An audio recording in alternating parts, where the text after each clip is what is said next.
पोलिसांच्या चिरीमिरीचा पर्दाफाश, महाराष्ट्राला हादरून टाकणारं स्टिंग ऑपरेशन.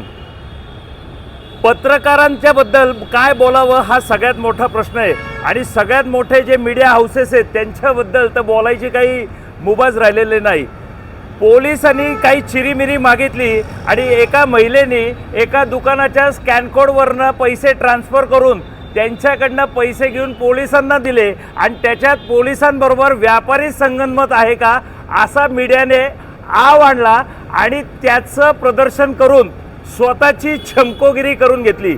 असो, याच्यात नेमका प्रॉब्लेम कोणाचा होता आणि काय प्रकरण आहे याचं स्पष्टीकरण आता मी तुम्हाला दाखवणार आहे. या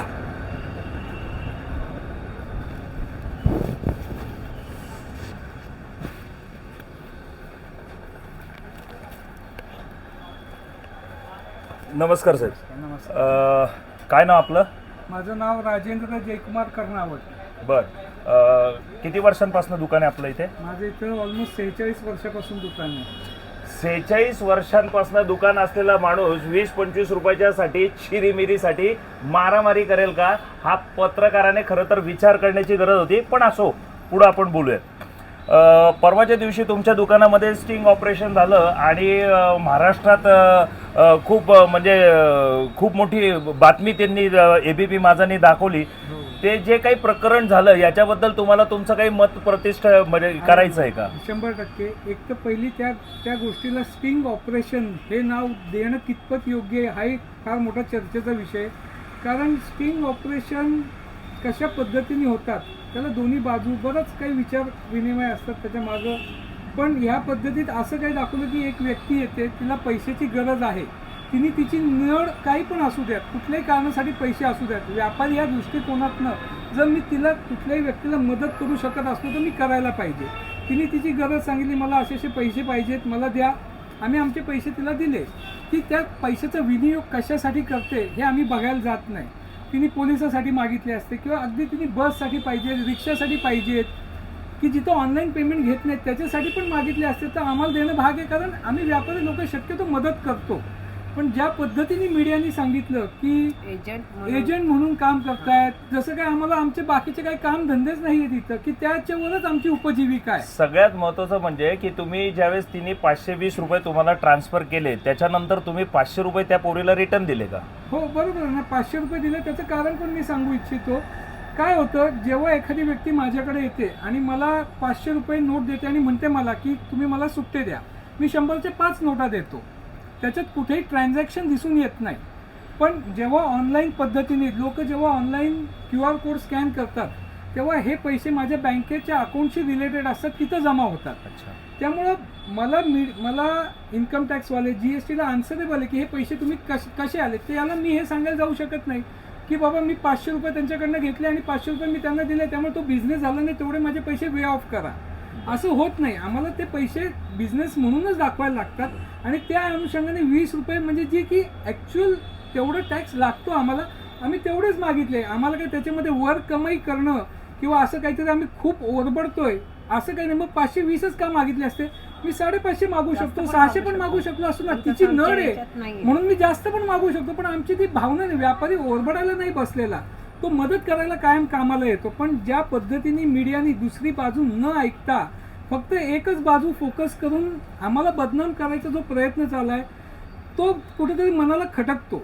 माझी ABP माझ्याला एवढीच हात जोडून विनंती आहे. वर्षापासून आमची दुकान आहे आणि गाजलेलं नाव आहे आणि त्याला हे असं बट्ट लावणं म्हणजे चुकीचं आहे ना. सगळ्यात पहिली गोष्ट मी हे सांगू शकतो की 520 रुपये, जसं मी मगाशीच आता थोड्या वेळापूर्वी बोललो, 520 रुपये घेण्याच्या मागचं कारण असं असतं की हे जे QR कोड दुकानांमध्ये लावलेले असतात हे करंट अकाउंटशी अटॅच असतात. करंट अकाउंटमध्ये ते पैसे गेले की त्या पैसे कुठनं आले, काय आले याचं स्पष्टीकरण हे इन्कम टॅक्सला द्यावं लागतं, हे GSTला द्यावं लागतं. ही व्यापाऱ्यांची व्यथा आहे. कृपया करून पत्रकारांना या गोष्टीचं भान भनं किंवा तेवढं शिक्षण नसेल ना तर एखाद्या व्यापाऱ्याबद्दल असा स्टिंग ऑपरेशनचा व्हिडिओ बनवून स्वतःची चमकोगिरी पत्रकारांनी निदान करू नये अशी माझी पत्रकारांना हात जोडून विनंती आहे.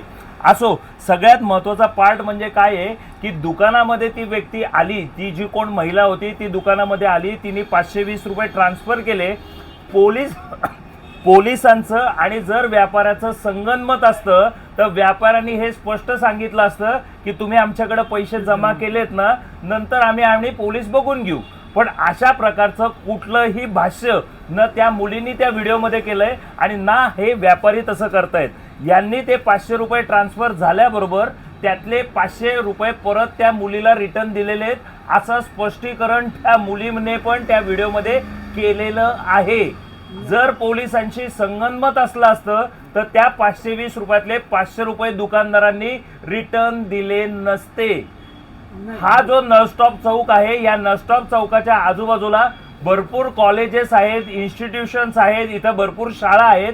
अनेक विद्यार्थी बसेसमध्ये, मी मध्ये एक बसेसचा पण व्हिडिओ टाकला होता की बसेसमध्ये सुट्टे पैसे नसेल तर बसेसमधनं उतरून टाकतात. तर अशा सिच्युएशनला अनेकदा स्थानिक दुकानदारांकडे लोक सुट्टे पैसे मागायला येतात किंवा QR कोड थ्रू पैसे जमा करतात आणि यांच्याकडनं कॅश घेतात. आणि ह्या ज्या कॅश घेतल्या जातात ह्याच्यावरही दुकानदारांना टॅक्सेस लागतात. देशाचे पंतप्रधान 1 जुलै 2017 साली ज्यावेळेस GST लागू झालं त्यावेळेस मंचावर स्पष्ट बोलले होते की आजपर्यंत CA लोक क्लायंटच्या हितार्थ काम करत होते. आता त्यांनी क्लायंटच्या हितार्थ नाही तर देश हितार्थ काम करायचंय. हे जे असे पैसे जमा होतात ना, याच्यावर पण CA लोक टॅक्स भरायला लावतात. याच्यावर पण CA लोक टॅक्स भरावा लागतात. स्थानिक लेवलवर परिस्थिती काय आहे, समाजामध्ये काय गोष्टी लागतात याचा भान सरकारकडं का नाही? ऑनलाईन पैसे जे काही मी म्हणतोय कॅशलेस इकॉनॉमी सरकार का करत नाही? बसेसमध्ये कॅशलेस पैसे का घेत नाहीत? पोलिसांना चिरीमिरी घेण्यासाठीचे वेगळे कॅशलेस अकाउंट सरकार का उभे करून देत नाहीत? सगळ्या गोष्टीमध्ये स्थानिक व्यापाऱ्यांना त्रास देण्याचा प्रकार जो देशामध्ये चाललाय ना, त्याचा मला प्रचंड राग आहे. ऑनलाईन कंपन्या ऑल ओव्हर इंडिया धंदा करतात, त्यांच्या प्लॅटफॉर्म व्यवस्थित चालावेत, त्यांचे धंदे चालावेत म्हणून छोट्या छोट्या व्यापाऱ्यांना बर्बाद करण्यासाठी GST आणलं गेलं.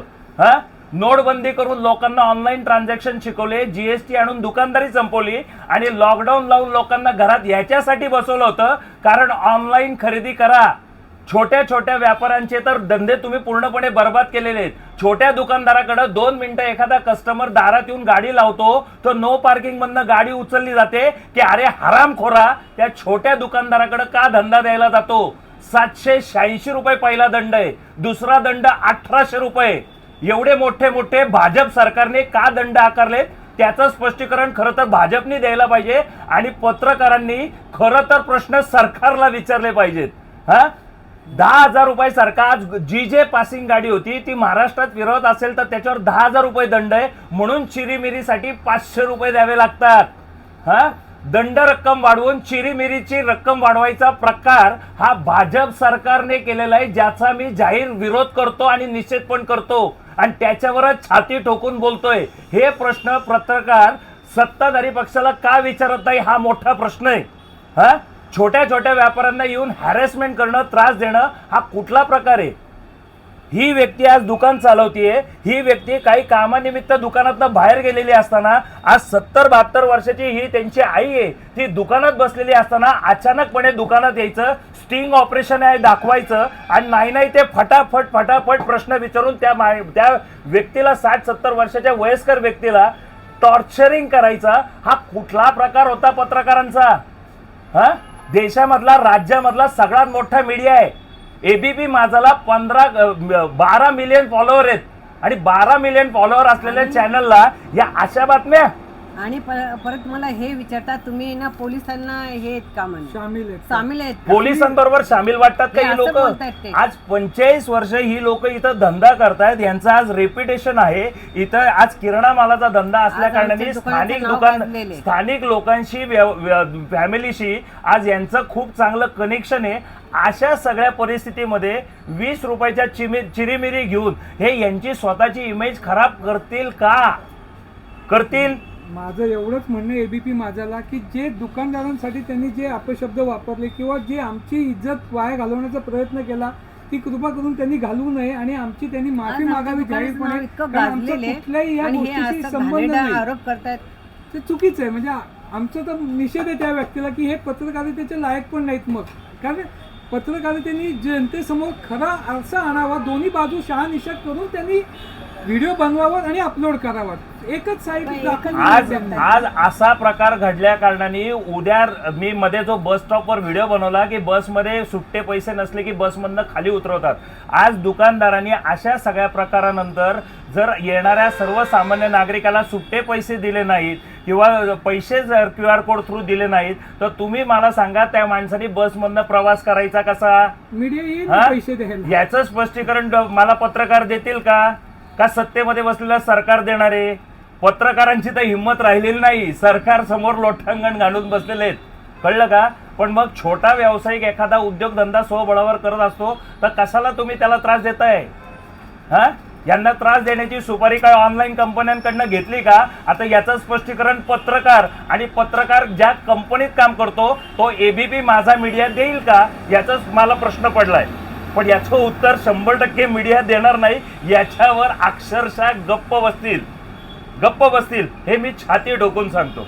असो, ज्या काही पद्धतीने व्यापाऱ्याची धिंड या सगळ्या गोष्टीमध्ये काढली गेली, हे स्टिंग ऑपरेशन आणि महाराष्ट्रात खळबळ माजवणारी घटना असं जे काही दर्शवलं गेलं, हा निव्वळ हरामखोर आणि नालायकपणा होता मीडियाचा. हे मी स्पष्ट बोलतो आणि स्पष्ट आरोप लावतो. या व्यापाऱ्यांची जी काही धिंड काढून यांची समाजामध्ये पद प्रतिष्ठा घालवण्याचा प्रकार जो पत्रकारांनी केलेला आहे याची मी कडव्या शब्दात निंदा करतो आणि माझी त्या मीडियाला हात जोडून विनंती आहे की त्यांनी यांची मीडियामध्येच बोलवून हात जोडून माफी मागावी असं माझं स्पष्ट मत आहे. बाकी तुम्हाला तुमचे काय मत असतील तर जनतेने माझ्या कमेंटमध्ये त्याच्यावर रिप्लाय द्यावा. मी सांगते तो ऐकून घ्यायचं तयार नाही, पण तो घडी घडी तो हाच मला प्रश्न विचारतो, तुम्ही यांच्याकडनं 520 का घेतले, 520 का घेतला, हाच प्रश्न तो करतो. मी काय सांगते ते ऐकून घे ना अगोदर. यांनी जर 520 रुपये मागितले होते तर माझी त्या महिलेला हात जोडून विनंती आहे, ताई आजूबाजूला भरपूर ATMs होते हा, आणि तुम्ही एज्युकेटेड आणि मॅच्युअर्ड दिसताय हा, तर तुम्ही मला सगळ्यात पहिली गोष्ट या दुकानदारावर स्टिंग ऑपरेशन करण्यापेक्षा आजूबाजूला ATM मशीन्स का नाही गाठले? काही ATM मशीन सापडत नाहीत. आपल्याला घाई गडबड होती म्हणून तुम्ही दुकानाला गाठलं आणि पोलिसांनी सांगितलं तर पोलीस उद्या तुम्हाला काही सांगतील तर ते तुम्ही कराल का? आणि दुसरी गोष्ट द ग्रेट म्हणजे महाराष्ट्रामध्ये पत्रकारितेमध्ये सगळ्यात ग्रेट असलेल्या ते जे काही पत्रकार आहेत ज्यांनी स्टिंग ऑपरेशन केलं, महाराष्ट्रातल्या जनतेबद्दल असे अनेक प्रश्न निर्माण होतात, त्याच्याबद्दल ते स्टिंग ऑपरेशन करत नाही. जी जे पासिंग गुजरातची गाडी दिसल्यानंतर त्याच्याबद्दल स्टिंग ऑपरेशन करून आपली इमानदारी दर्शवण्याचा प्रयत्न पत्रकार करत होता का? हा सगळ्यात मोठा प्रश्न आहे. महाराष्ट्रातल्या जनतेला पण असे बरेच अनेक प्रॉब्लेम्स आहेत, त्याच्यावर कधी पत्रकार व्हिडिओ नाही बनवत, त्याच्यावर मीडिया काय नाही बोलत हा. मग छोटे म्हणजे गुजरात पासिंग गाडी असेल तर एवढं प्रेम का त्या पत्रकाराला आलं त्याचं स्पष्टीकरण त्या पत्रकारांनी जनतेला द्यावं. मला नकोय, कारण की ते पत्रकार माझे चांगले मित्र आहेत. कळलं का? आणि ज्या पद्धतीची त्यांची पत्रकारिता आहे ना त्याबद्दल माझा त्यांना सलामच आहे. त्यांच्याबद्दल मला काही बोलायचं नाही. ग्रेट व्यक्तिमत्व आहे, ग्रेट. समाजामधल्या सगळ्या ज्या त्रुटी असतात ना त्याचा अभ्यास करायचा असतो आणि त्या गोष्टी तशा कशामुळे घडतात ना ते समाजासमोर आणायचे असतात. आणि सरकार त्याच्यात कुठं कमी पडत असेल ना तर सरकारचे पण कान टोचायची ताकद ही खरं तर पत्रकारांच्यात असली पाहिजे. पण गेल्या 7-8 वर्षात पत्रकारिता लोटांगण घालते सत्ताधारी पक्षाच्या, त्यामुळे त्यांच्याकडे अपेक्षा नाही. म्हणूनच सर्वसामान्य नागरिकांच्या व्यथा मांडायला मी माझं YouTube चॅनल चालू केलं आणि छाती ठोकून चालवणार. अशा कुठल्याही पद्धतीने सर्वसामान्य नागरिक स्वतःच्या उपजीविकेसाठी इमानदारीने जर काम करत असेल आणि त्याला मीडिया किंवा कोणीही प्रशासनातलं कोणी त्रास देत असेल तर संतोष पंडित छाती ठोकून त्यांच्या पाठीशी उभा आहे. तुम्हाला काय करायचंय ते करून घ्या. नमस्कार.